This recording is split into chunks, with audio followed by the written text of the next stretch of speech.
Alright guys, today's project is going to be making a bigger powder coating oven. So I've been powder coating a lot of the parts for my Bronco. I've got this Harbor Freight Central Machinery powder coating gun, which I picked up for around 70 bucks, I believe. This old toaster oven that I've been using for baking my parts that I picked up for 10 bucks. So just as far as powder coating goes, you need the gun, you need the powder. Powder coat is polymerized plastic. You got to really let it bake for about 400 degrees for 30 minutes or so. So you need an oven to do that. And this little powder coating oven that I've got with the toaster oven works pretty well for small parts. But it doesn't work for anything bigger than the area of the oven. And the other thing about powder coating is that once you powder coat something in the oven, you definitely do not want to use it for food. So your home oven is pretty much out. So as far as larger ovens, there's a lot of sort of options out there. Some people use laboratory ovens. Some people use a home oven. You get them off Craigslist for 50, 100 bucks, and then you have to have a 220 supply. So if you want to stick with 110 volts, have a bigger area, you could use like a rotisserie chicken oven. Those cost about 150 bucks, brand new. And then I have seen some folks use a old smoker. So that's what I went with. And I just picked up this masterbuilt smoker, and a couple things about this. So one is that it's got a thermometer built in. It's an analog thermometer. And then it's got the heating element down here, which is a 1500 watt heating element. So plenty of energy to get hot. And then these are really only designed to go to about 275 degrees. There's other ones that have like an electronic controller that maxes up at 275. And what I wanted to do was have something I could kind of turn up as hot as it'll go, and maybe plug it into a PID controller, which this will allow me to do if I can't keep the temperature regulated. But in order to get 400 degrees, it needs to be insulated. So these are put together with rivets. And I picked up some insulation for 22 bucks, and the insulation melts at 1700 degrees, so we're not getting anywhere close to that. So that'll be plenty fine. Obviously, this isn't going to be used for food anymore. And the things I need to do here are get the rivets out, so I can get behind there and put the insulation in, move the whole rack up higher, because I want to be able to really use that top shelf and dangle parts down to bake them. And that's pretty much it. This thing doesn't come with the water bucket, which is fine. I picked this up off Craigslist for 60 bucks.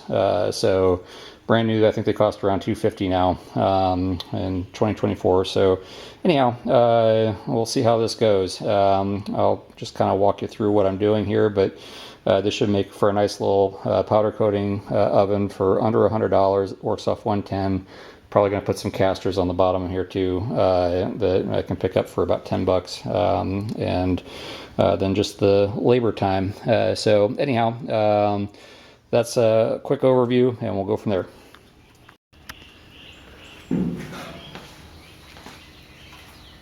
All right, just to catch you up, I've taken the racks off. Those are just Phillips head screws. Took the heating element out. That's also 2 Phillips head screws. You've got rivets 1, 2, 3, 4, 5, 6, 7, 8, 9, 10, 11, 12 on this side. To get rivets out, you just basically drill them out. So you go right down the center of the top rivet, and that'll take the sort of central element of the rivet out.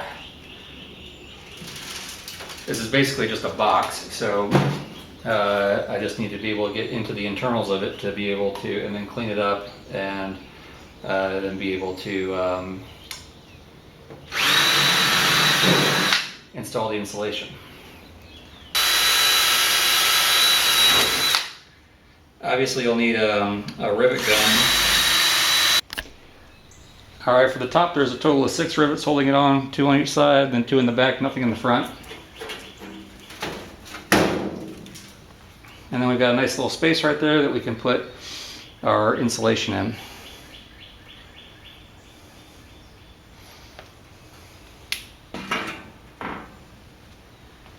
Looks like we're going to have 2, 4, 6 more rivets to drill out.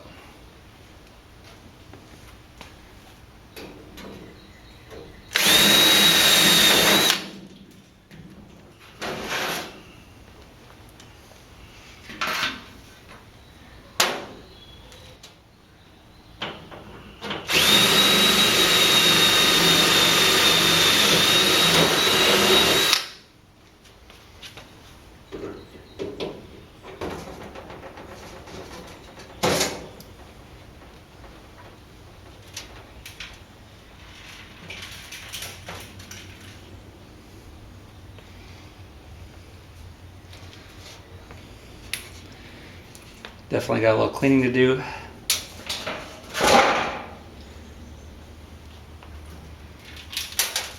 Didn't record. So this is all one piece. Comes out.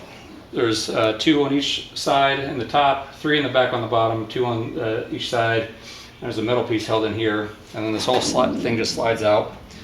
We got some barbecue fat and rust on the inside here from previous use. Probably just going to scrub brush that out with some soap and water. And then there's a little bolt, that hole back here. I guess it's a vent that I may plug. So anyhow, that's it. Gonna get this cleaned up and painted. I went ahead and ordered some casters off Amazon, so I'm going to drill some holes for those. That was another 20 bucks. So right now the whole project's looking at about 100 bucks.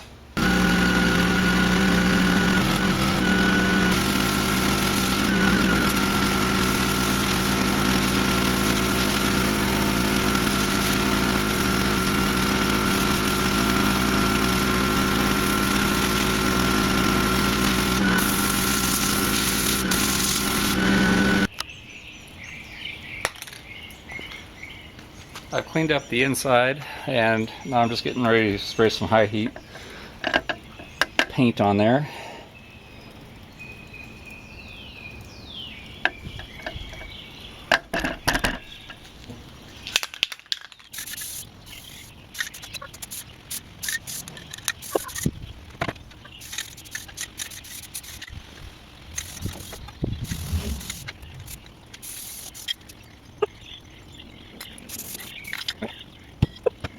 Alright, so I've got it cleaned up and painted.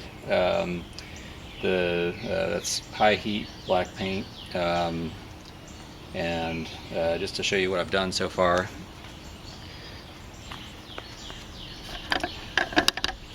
Over here,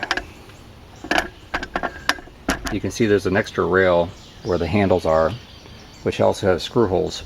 So I drilled out the galvanized steel to have 2 additional holes to put the rack a little higher. I bought this piece of just paper, conduit that I flattened out, and I'm going to use that on the bottom here to create a reflective surface. And then I've got my insulation that I'm going to put in. So hopefully this will all work. I'm going to go ahead and put it all together. The paint's pretty much dry, and we'll see how it turns out. For the insulation, you don't want to touch it, so it's fiberglass, so gloves and a respirator, just for protection.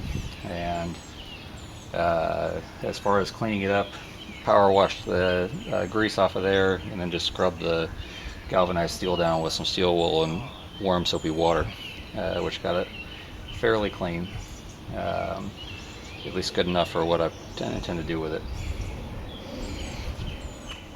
You can buy ceramic insulation that has a higher melting point, over 2,000 degrees. I think this is actually 1,300 degrees, but just to show, I put some fire on there. It doesn't melt even well over 1,000 degrees.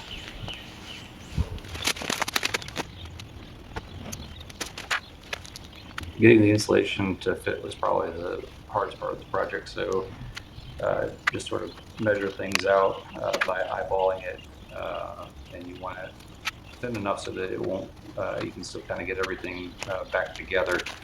Have to trim it up a little bit, and then as you can see on the sides, making pieces that were in between the metal racks where the racks actually screw into was the way that I was able to get it all to fit in there.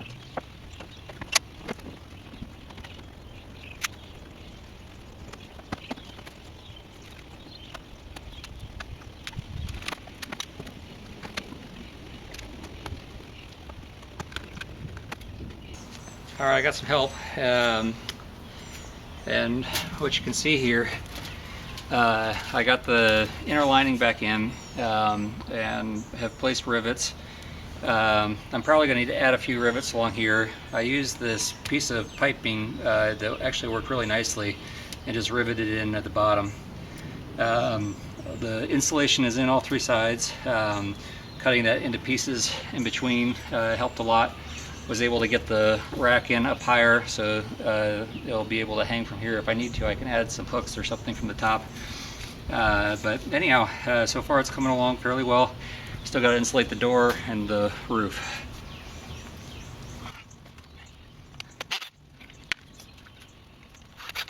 Add more rivets here.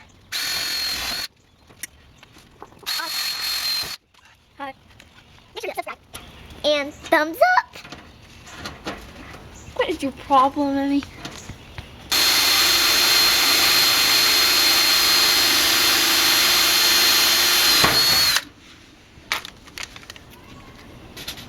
Hey Chuck, can you hand me that rivet gun? Which one? The thing over there. It's got the orange handle. I got it in. Yeah. How do you need?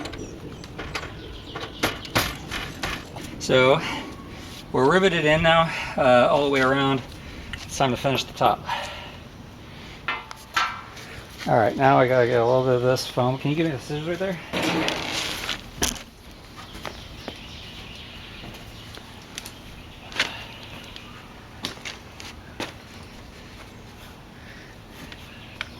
Great explanation. I'm here for you.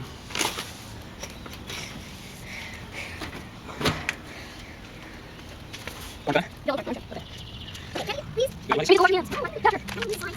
That one. You gotta sign a little more.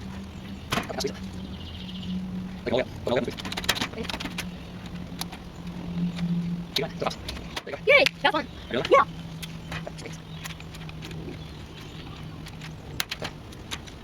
More top.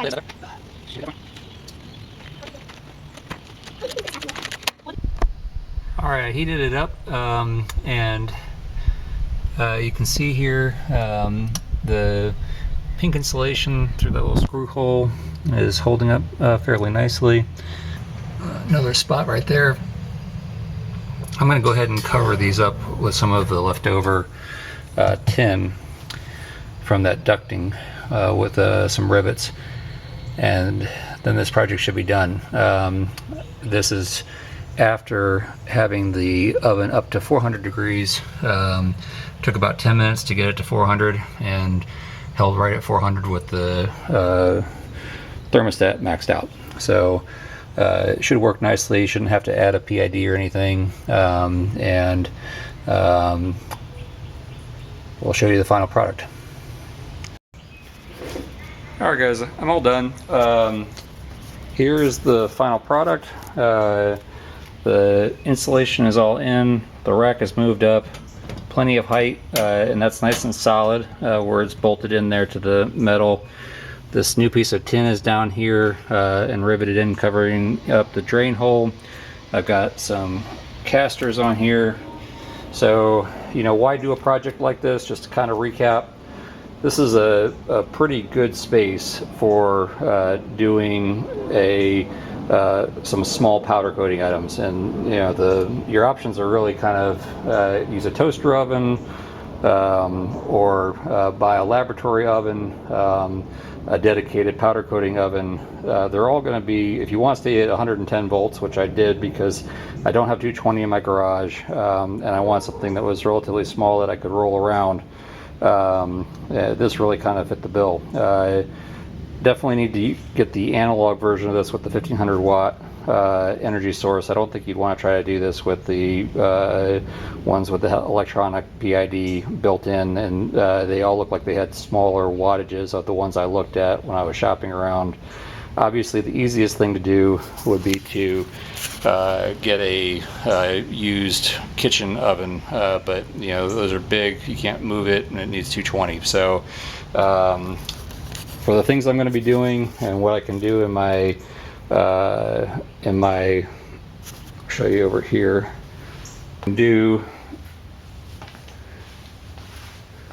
for what I can do in my blasting cabinet here, anything I can blast in here I should be able to powder coat and then bake in there. So overall cost here, these run $250 brand new. I got this for 60 bucks. Had to clean it up, paint it. 14 bucks for a can of high temperature spray paint, 7 bucks for the piece of conduit down there, and the rivet gun I already had. You can pick one of those up for 10-15 bucks, and the rivet's the same, and the insulation cost 22 bucks, and then the casters, which I guess are optional, cost another 17 bucks on Amazon. And for something like this, which is just the bucket off the tail light, I'll be able to dangle that in there and go ahead and get it powder coated, and it would just barely fit in that tiny little toaster oven I have. So overall, I'm pretty happy with how this turned out. I think it'll be useful. And I think you should probably mention it took me about 5 hours to do this, so there is a time investment to build this as well.